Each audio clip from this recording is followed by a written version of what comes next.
شریک کے لیے درود و سلام امام الانبیاء سید المرسلین امام المجاہدین جناب محمد الرسول اللہ صلی اللہ علیہ وآلہ وسلم کی ذات عرفہ و بالا کے لیے ربیع الاول کے آغاز سے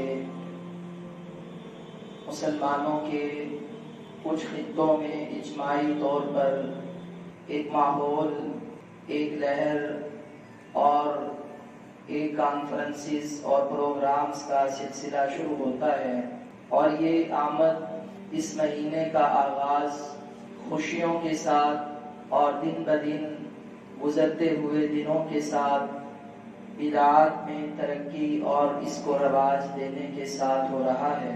ربیع الاول کا مہینہ جو 4 حرمت والے مہینے ہیں نہ ان میں اس کا شمار ہوتا ہے، جو 3 حج والے مہینے ہیں نہ ان میں ان کا شمار ہوتا ہے، اس کا شمار رسول اللہ صلی اللہ علیہ وسلم کی ولادت اور آپ کی وفات، ان دو ایک خوشی اور ایک صدمے کے ساتھ اس کا تاریخ میں احادیث میں اس اعتبار سے شمار ہوتا ہے۔ اگر آج ہم دیکھیں 1442واں سال ہے، 11 سال اس سے مائنس کر دیں تو 1431 سال پہلے 11 ہجری میں 12 ربیع الاول سوموار کے دن آیا، اور یہ تاریخ میں خاص طور پہ مدینہ المنورہ اور عالم اسلام کی تاریخ میں اس کا دن کیسا گزرا، لمحات کیا تھے، مسلمان صدمے سے دوچار تھے یا خوشیوں کے شادیانے بجا رہے تھے۔ اگر ہم دیکھیں تو ہمیں بالاتفاق مسلمانوں کے جتنے بھی فقہاء کے مسالک ہوں، جن میں امام ابو حنیفہ، امام مالک، امام شافعی، امام احمد بن حنبل یا ظاہری یا فقہ جعفری، تمام اگر فقہاء کے مسالک کو دیکھا جائے تو بھی 12 ربیع الاول وفات کے طور پر اس کا تذکرہ ہے۔ اگر ہم محدثین کے مسالک کو دیکھیں، امام بخاری رحمہ اللہ سے لے کر دیگر محدثین تک، تو انہوں نے بھی اپنی کتابوں میں ایک باب قائم کیا، باب وفات النبی صلی اللہ علیہ وسلم۔ اسی طرح اگر ہم اپنے خطے میں ماضی قریب کے علماء فقہاء کو دیکھیں تو ہمیں اس دن کا تعارف وہ وفات رسول، یوم وفات صلی اللہ علیہ وسلم اس نام سے ملتا ہے۔ نہ تو کسی امام نے اپنی کتاب میں، نہ ہی فقہاء نے اپنی فقہ کی کتابوں میں، اور نہ ہی علماء نے اپنی کتابوں میں 12 ربیع الاول کے دن کو یوم ولادت لکھا ہے۔ بالاتفاق سب کا اس بات پر اجماع ہے کہ 12 ربیع الاول وہ دن ہے کہ جب رسول اللہ صلی اللہ علیہ وسلم اس دنیا سے تشریف لے گئے۔ اب رہی بات کہ کیا ولادت کے حوالے سے کوئی ایسی بات ہمیں ملتی ہے کہ رسول اللہ صلی اللہ علیہ وسلم 12 ربیع الاول کو اس دنیا میں تشریف لائے؟ تو اس حوالے سے بھی نہ کسی امام نے، نہ کسی محدث نے، نہ کسی فقیہ نے نہ اس پر باب قائم کیا، نہ اس کی تاریخ کو بیان کیا، بلکہ ہمارے ماضی قریب میں جو علماء بھی گزرے ہیں وہ بھی اس حوالے سے اختلاف کا شکار رہے۔ امام احمد رضا خان بریلوی کہ جن کے نام سے مکتبہ فکر ہمارے مسلمانوں میں موجود ہے، ان کے اسکول آف تھاٹ سے تعلق رکھنے والے لوگ وہی زیادہ طور پر اس دن کو مناتے ہیں اور بدعات کو رواج دیتے ہیں۔ اگر ہم فتاوی رضویہ کے تناظر میں دیکھیں تو انہوں نے 8 یا 9 ربیع الاول رسول اللہ صلی اللہ علیہ وسلم کا یوم ولادت قرار دیا ہے، 12 کا تعلق ہی نہیں ہے۔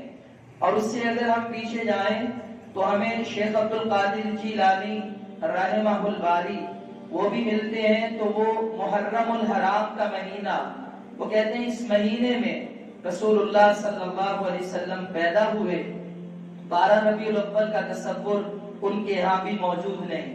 آخر یہ بات کیا ہے، وجہ کیا ہے؟ اگر ہم عیدین کو دیکھیں، عید الفطر اور اضحیٰ کی رویت میں اختلاف ہو سکتا ہے۔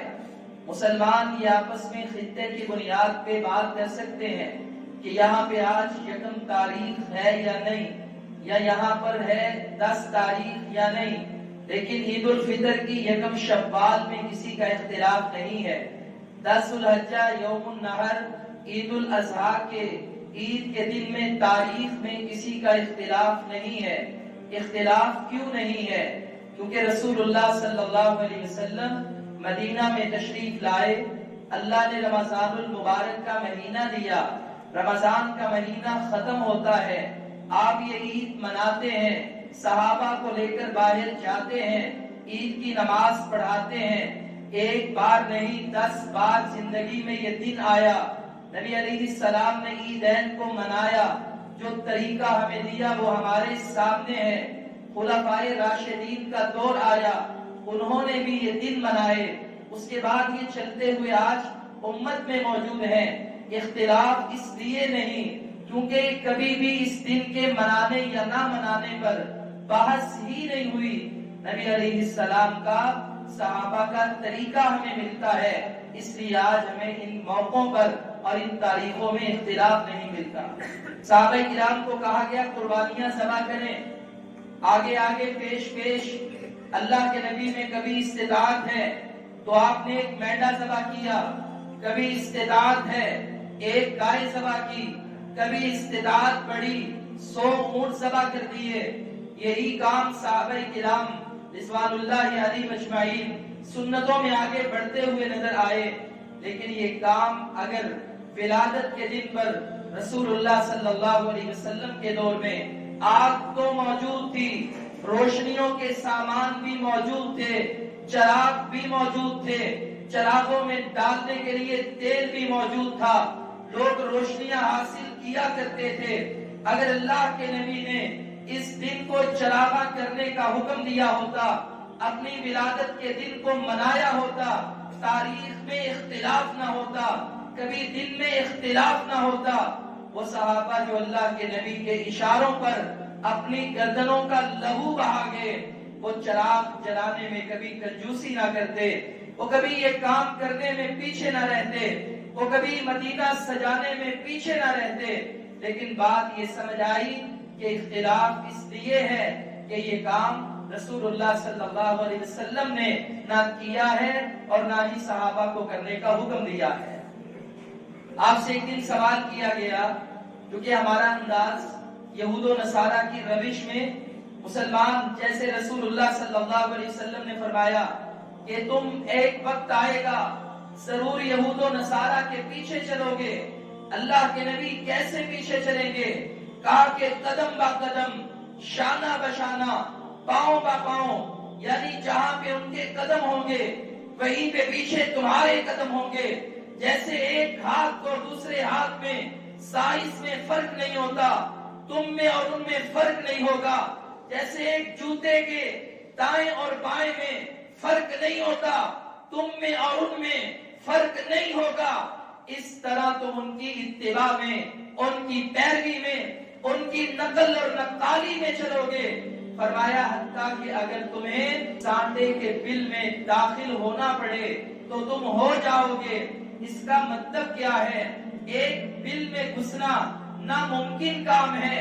ہمیں سمجھایا یہ کہ مسلمان نقالی میں اتنا آگے بڑھ جائے گا، مشکل سے مشکل کام، ناممکن سے ناممکن کام بھی اگر اسے کرنا پڑا تو کر گزرے گا، مگر یہود و نصارہ کی پیروی اور ان کی نقل مارنا نہیں چھوڑے گا۔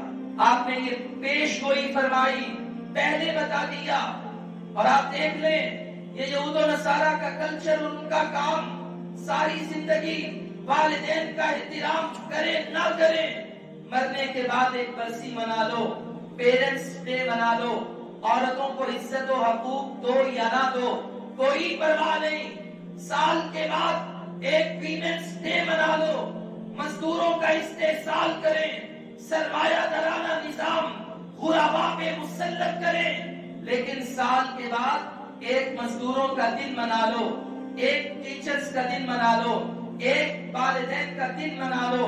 یہی حال ہمارا کر دیا۔ تم نماز پڑھو یا نہ پڑھو، سنت پہ چلو یا نہ پڑھو، تم اللہ کے راستے میں خرچ کرو یا نہ کرو، تم اللہ کے نبی سے سچی محبت کرو یا نہ کرو، تمہارا لباس، تمہارا کلچر، تمہاری غمی خوشی وہ اللہ کے نبی جیسی ہو یا نہ ہو، کوئی پرواہ نہیں۔ بس سال کے بعد ایک دن منانا، وہی تمہیں پار لگا دے گا، وہی تمہارے عشق اور محبت کے لیے کافی ہو جائے گا۔ یہی کلچر اور نظریہ آج ہمیں یہود و نصارہ نے دیا، جبکہ ہمیں اسلام کیا دیتا ہے۔ رسول اللہ صلی اللہ علیہ وسلم آپ جب دنیا سے رخصت ہونے لگے، اللہ تعالیٰ نے آپ کے لیے پہلے سے کچھ اشارے نازل کر دیے۔ سب سے بڑا اشارہ، آپ جب مکہ میں رسول بنے، اللہ نے جہاں پہ نصرت اور فتح کا یقین دلایا، وہاں پہ یہ بات بھی کر دی، اذا جاء نصر اللہ والفتح ورأیت الناس یدخلون فی دین اللہ افواجا، کہ جب اللہ کی مدد آئے گی، تمہیں فتح مل جائے گی، پھر لوگ جوگ در جوگ، گروہ در گروہ، فوج در فوج مسلمان ہوتے چلے جائیں گے۔ اللہ کے نبی آپ نے کرنا کیا ہے؟ اپنی قوتوں کو دیکھ کر، فتوحات کو دیکھ کر، کامیابیوں کو دیکھ کر، فَسَبِّحْ بِحَمْدِ رَبِّكَ وَاسْتَغْفِرْ، آپ نے اترانا نہیں، فخر نہیں کرنا، تکبر نہیں کرنا۔ بات کیا ہے؟ اللہ کی تسبیحات اس کی حمد کے ساتھ بیان کریں اور اس سے استغفار کریں، بے شک وہ بہت زیادہ توبہ قبول کرنے والا اور معاف کرنے والا ہے۔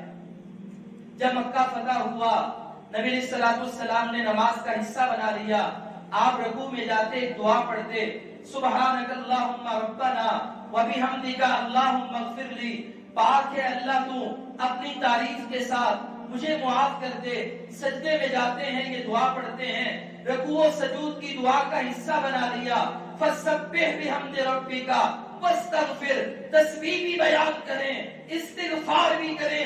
ایک دن اللہ کے نبی نے صحابہ سے کہا، دنیا سے جانے سے پہلے میرا دل غبار آلود ہوتا ہے، کبھی پریشان ہوتا ہوں، کبھی آخرت کی یاد آتی ہے تو میں استغفار کثرت سے کرتا ہوں۔ اللہ کے نبی آپ تو وہ ہیں کہ آپ کے اگلے پچھلے حساب رب نے برابر کر دیے، معصوم علی خطا بنا دیا، کوئی گناہ نہیں، کوئی غلطی نہیں، سب سے اعلیٰ، سب سے افضل، خدا کے بعد آپ ہی پاکیزہ ہیں، آپ ہی عرفہ ہیں، آپ بھی اعلیٰ ہیں، پھر بھی آپ استغفار کرتے ہیں، پھر بھی آپ اللہ کو یاد کرتے ہیں، پھر بھی آپ رات بھر قیام کرتے ہیں۔